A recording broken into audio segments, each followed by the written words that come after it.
सूर्य देव की कहानी क्या है? हिंदू पौराणिक कथाओं में सूर्य देवता की कई रचनाएं हैं। एक में वे अनंत स्वर्ग की देवी अदिति और वैदिक परंपरा के ऋषि कश्यप की संतान हैं। सूर्य को द्यौस, आकाश देवता या ब्रह्मांड के सर्वोच्च निर्माता की संतान भी माना जाता है।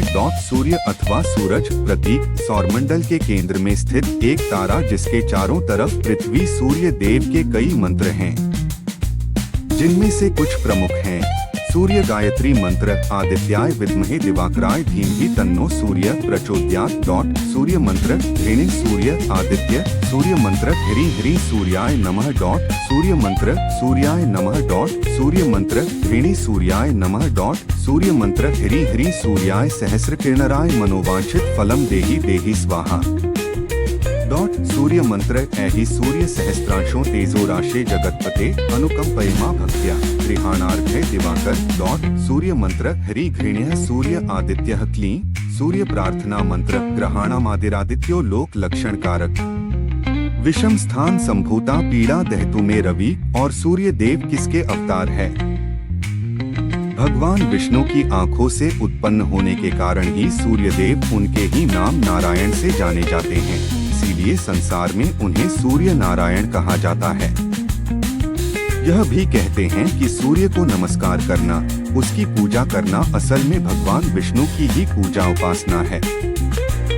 सौरमंडल के अन्य अवयव घूमते हैं। सूर्य हमारे सौर मंडल का सबसे बड़ा पिंड है और उसका व्यास लगभग 13,90,000 किलोमीटर है, 113 गुना अधिक है। जो पृथ्वी से सूर्य देव किसके अवतार है? भगवान विष्णु की आंखों से उत्पन्न होने के कारण ही सूर्य देव उनके ही नाम नारायण से जाने जाते हैं, इसीलिए संसार में उन्हें सूर्य नारायण कहा जाता है। यह भी कहते हैं कि सूर्य को नमस्कार करना, उसकी पूजा करना असल में भगवान विष्णु की ही पूजा उपासना है।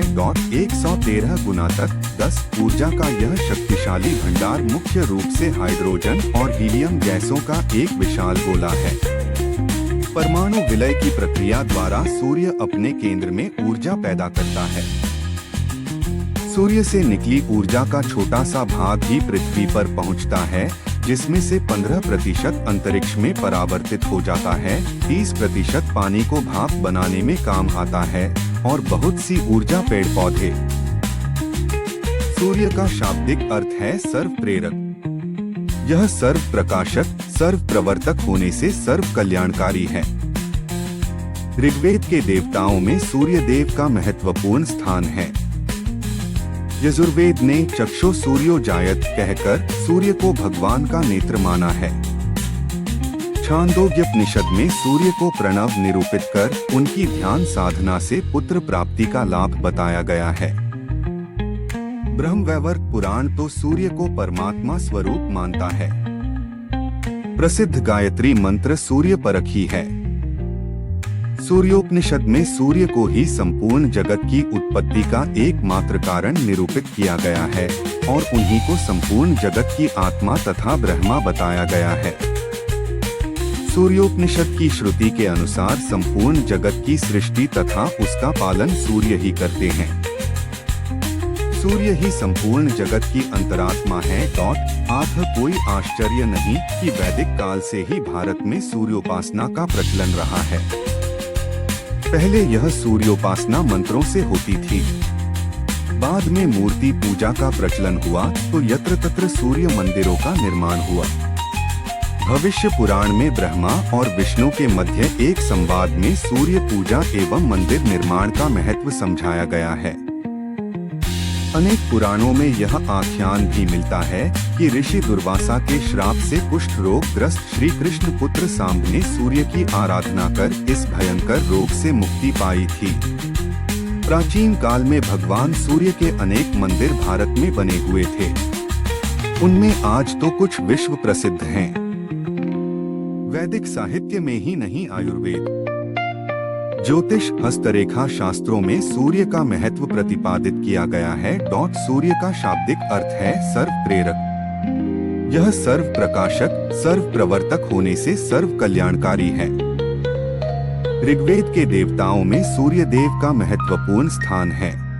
यजुर्वेद ने चक्षु सूर्यो जायत कहकर सूर्य को भगवान का नेत्र माना है।